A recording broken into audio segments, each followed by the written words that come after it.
In today's video, I'm going to teach you how to add product variants in Shopify.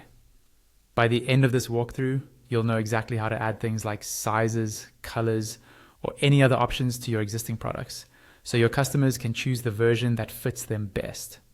First, log into your Shopify admin dashboard. Once you're in, look over to the menu on the left-hand side and click on Products. This will open a list of all the products in your store. Take a moment to find the specific product you want to edit. You can scroll through the list or use the search bar at the top if you have a lot of products. When you found the right one, click on its name to open the product editor.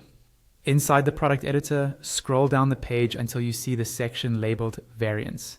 This is where you'll manage all the different versions of your product. On the Variants card, look for the option that says Add options like size or color and click on it.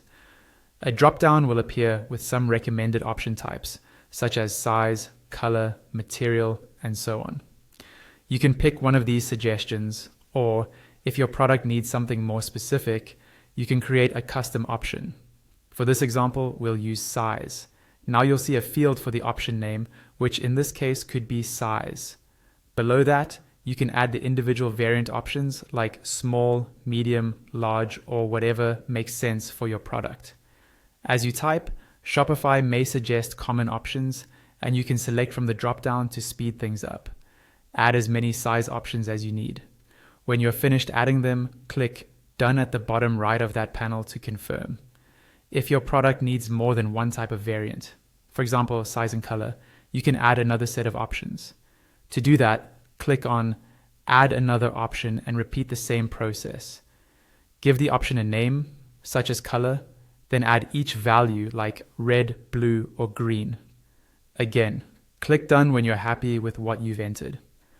After setting up all your variants, take a quick moment to review everything. Make sure your option names are clear and your variant values are correct.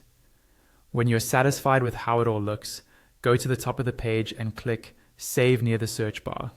This will apply all your changes and update the product in your store with the new variants.